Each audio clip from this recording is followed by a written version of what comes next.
What's up everybody, welcome back to another one of my videos, and in this video we're going over MyLeague. So we're going to go over the week 7 matchups and week 6 results, which week 6 results are what we're going to be talking about first. First matchup would be my matchup against Mike. So overall it was pretty much over. I ended up pulling my guys out of the lineup on Sunday because I didn't think he could catch up in any category. He actually came close with threes. I mean, I know 11 is not much, but he had like almost 23s on Sunday. And he didn't get any blocks. And once I saw Joel Embiid was sitting for the day, I was good with that. I felt very confident that he wouldn't be able to touch me in the blocks. And then I ended up winning both percentages. And hey, guys, I won turnovers 2 weeks in a row. Who would have thought? Um, Mike's downfall, unfortunately, was postponed games. Monday, we both had full lineups, and he ended up getting like half his guys postponed. So it really sucked. It was just, um, I don't even want to say bad luck because it's not even luck. It just sucks that COVID has been such a negative factor on fantasy basketball this season. Anyway, I still ended up winning, and I'm still first in my division with the win. And luckily for Mike, he only suffered a 4-5 defeat, so he, instead of being one game under 500, now he's just 2 games under 500. Yeah, easily come back and win 6-3 this week and be over 500. All right, so next up we have is Team Best defeated the Dame Show 5-4, and he shot really well this week. For the Dane Show, 83% free throw percentage is pretty weak, considering how many great free throw shooters he had. So it was just a bad week for him, I think. Most weeks he's going to win free throw percentage, not this week. Threes were close, and I think blocks were relatively close. If Best used his waiver wire pickups to get some extra blocks, he may have been able to win blocks also. And that's pretty much it. All right, so next up we have is all great ones defeated St. Clair Saints 6-3. Really, really bad for Adam. Really good for Jason. Jason's in my division. Well, both players are in my division. I'm in first in my division now. Jason was under 500 last week. Now he's 2 games over, and he's only I think 2 games behind me. We'll look at the standings in a moment. But anyway, back to the matchup. It looks like free throws were semi-close. Threes could have gone either way. Adam got lucky with the threes. Actually, Adam could have won rebounds.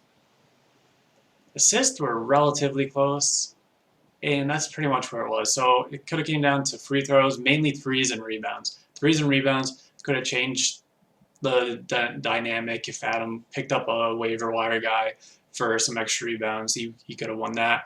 And on the other side, if Jason picked up some waiver wire guys for threes, he could have won that. So in any case, Jason still won 6-3 and is in second, and Adam is in dire need of a big win this week, which it's going to be hard for him to get against the Dame Show. All right, so our next matchup is, well, it was my matchup of the week, and it turned out to be a really good one for the most part, but we'll get into that. So Skylar ended up defeating Metal World Peace 5-4. So these two are both in the evens division. They're both in first and second place, and as of last week, they were the only 2 teams above 500. And I think they had the 2 best records in the league last week. So anyway, it came down to field goal percentage, a few extra shots, could have changed the dynamic there. Skylar could have actually picked up another category. And I think, oh, it was an assist. Okay, this looks like a pretty, even though it was supposed to be the game of the week, it really just, it looked like Skylar had this in the bag. It looks like he had all the categories he was leading in. He looks like he had easily, he may have even been able to win turnovers, and if things just went his way just a little bit better, he could have won field goal percentage, but luckily for Jose, he still came out with just a 4-5 loss. All right, and our last matchup for the last week was Team Seafer defeated Team Mark 5-4, and it looks like, let's take a look here. It looks like it came down to steals. I mean, 4 steals is a decent amount. but that was relatively close. And turnovers could have gone either way, and points could have gone either way. If so, basically, it really came down to points, as if Mark lost steals or turnovers, he would just lost more, but he could have won points, which he lost by a single bucket, one single bucket. And had he won that, he could have taken the win 5-4. Instead, he's in last in his division, and Sieper moves up to 500. So speaking of the standings, here are the standings. First up, the Oz division. I'm leading that division by 2 games, like I said, or all great ones. The Dame Show, he had a tough 4-5 defeat last week, so it boosted him down. He was 1 game under 500. Now he's 2 games. He does play Adam this week, which we'll get to in a second, but that he should be favored in that matchup. Team Best came out with a solid 5-4 victory, and he's still in 9th place. He's just beating Adam's team, and that's just barely by 2.5 games. It looks like he's only a half game behind. Yeah, he's only a half game behind Mark for the 8th seed, but still, between Best and Mark and even Badonkadonk and Adam for that matter, those are the bottom 4 right now, and all 4 of them, I would highly recommend they try and make some trades going on. This league's been pretty boring in that regard this season. I'm surprised no one's making moves because we have a lot of teams that are pretty even, and the fact that no one's trying to even make trades boggles my mind. No one's trying to get better. So kind of sucks, kind of boring, but it is what it is. No one wants to move their guys yet, I guess. And so bringing up the rear in my division is Adam. He got his ass kicked last week, and things just aren't going well for him. I don't know what to say. He has Drummond right now. I think he just needs to wait on Drummond, but even with that, I just think he needs to wait on Drummond to get bought out or traded, and then he'll be consistently able to put up more big numbers again. But even with that, I think he kind of has like a weird dynamic with this team because he has some great free throw shooters like Kawhi Leonard, and he has some really lousy ones like Drummond, and I don't think it meshes that well. So I would recommend for him to try and make some trades, try and strengthen some categories to try and boost his team up to the 8th seed. And for the evens division, Team Stewart got a good solid win last week, 5-4. So he picked up another game on Jose, who's in 2nd place. So he's still currently top spot. He's got the top record in our league right now.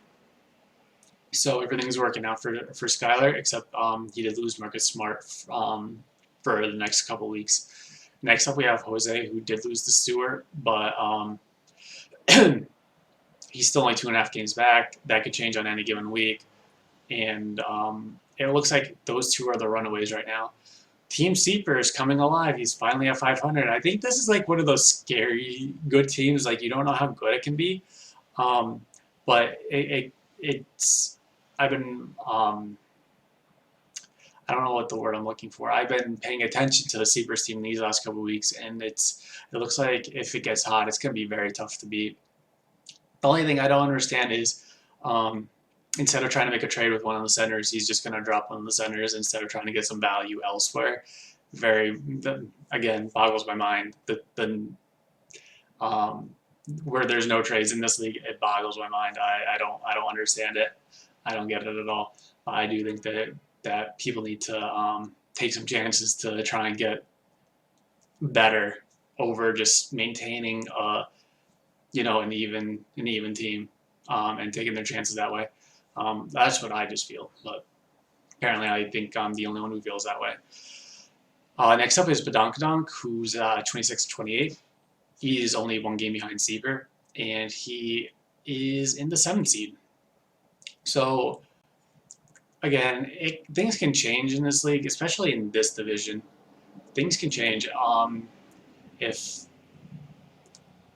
Sieper takes a big loss and Badonkadonk gets a big win, things can change in that regard because Sieper right now, I believe he is the 5th seed. He's the 5th seed, and Badonkadonk, and the Dame Show are tied with the same percentages. But actually, I think Badonkadonk's in the 6th seed for that extra win. So maybe the Dame Show is in 7th seed. I'm not sure. But in any case, I do think, I was talking about the trades earlier. You could probably throw the Dame show in there as well. Even though he made a great trade, I do think his team's up on the rise. But for the other four, I do think that there needs to be moves that need to get made. And for the last team, Team Mark, who plays my team this week, he's 25 and 29, and he's sitting barely in the 8th seed by half a game. And if he takes a bad loss this week, my team came out and put up some huge numbers last night. Huge numbers, like 200 points, 60 rebounds, 50 assists, I think 10 steals, like 23s, and good percentages. So if my team can put up another day like that, this might be a big win for my team for this week, and may put Mark outside of the playoffs looking in, and Best or Adam in the playoffs. So again, I just feel like people need to start trying to do something to make their teams better. All right, before we get into the matchup, I just wanted to remind everyone, make sure you like this video if you just like to hear about my league, because that's just what it is. It's just about how my team is doing, and how my league is faring so far this year. And make sure you subscribe, as I'm going to be dropping 2 to 3 videos every week for fantasy basketball. Alright, so for our first matchup for week 7, we have Rick versus Adam. So for the matchup breakdown, Rick should be favored in free throw percentage, threes, assists, and points, while Adam should be favored in rebounds, steals, and turnovers. And it should go either way. It can go either way in field goal percentage or blocks. Now, this is a big week for both these guys. I do feel like both need a huge win here. For Rick's sake, because he's like right on the edge of playoffs, he's in, looking out, making sure he doesn't fall out to 9 or 10. He's either a 6 or 7 seed, and Adam's in the other boat. He's bottom seed, all the way down. He's in the cellar, and he's trying to get into Rick's position at the very least. So a big win here for either team will go a long way to help or hurt both these players in who makes playoffs and who doesn't. All right, so our next matchup is Mike versus Best. So for the matchup breakdown, we have Mike favored in field goal percentage, rebounds, steals, and points, while Best is favored in free throw percentage, threes, assists, and turnovers, and it can go either way in blocks. So again, same thing with the last matchup, more or less. So we have Mike and Best. Both teams are right around the playoffs. So I think Mike is the 8th seed. No, he's like the 7th seed. He's the 7th seed, and Best is the 9th seed. So again, same thing, just like the last matchup. Big win here for either team can really boost them up in the standings, or really kill them and drop them all the way down deeper into the non-playoff location, I guess you could say. I don't know, but either way, this is a huge matchup. It looks like so far these first 2 matchups, it's a huge week, very big week for both these all 4 teams. So next up we have is Jose versus Jason. So for the matchup breakdown, we have Jose is favored in threes, rebounds, and points. Jason is favored in assists and turnovers, and it could go either way in field goal percentage, free throw percentage, steals, and blocks. Now Jose took a 4-5 defeat against Team Stewart last week. Not a big deal. He still has the 3rd record, the 3rd best record, and he's in 2nd place in the evens division. He's only 2.5 games out from the top spot. And Jason is in the middle of the pack. He's not in the middle of the pack. He's in my division. He's 2nd. Okay, so we have 2nd in the evens division with Jose, and then 2nd in the odds division with Jason. And Jason's, I think, 28 and 26. So he's a couple of games behind me for the division lead. So again, either one of these teams win big this week, it can catapult them from 2nd to 1st. And on the if they lose big this week, they can go from 2nd in their division to 3rd, and in the hunt where everyone else is, trying to make sure that they are in the playoffs instead of out of the playoffs. So again, this is our 3rd matchup. All 3 have big playoff implications this week if any of these matchups go 6-3 or 7-2, 8-1, 9-0. All right, so Skylar versus Seeper is our next matchup. For the breakdown, Skylar's favored in field goal percentage, threes, and points, while Seeper's favored in rebounds, assists, steals, and turnovers, and it could go either way in blocks. And I feel like 7, 8, I missed one. Free throw percentage, my bad. Skylar, okay, so I don't know about free throw percentage because Skylar's team did move some great free throw shooters in a trade earlier in the year. So I didn't put that anywhere at first. I meant to come back to it. I forgot. But I do think that could go either way as Seeper's team is, I think it's improving with the free throw percentage, even though it looks like it's really far off right now. I do think things have changed. And for percentages, I could understand changing. Maybe I update the percentages because that's always efficiency related.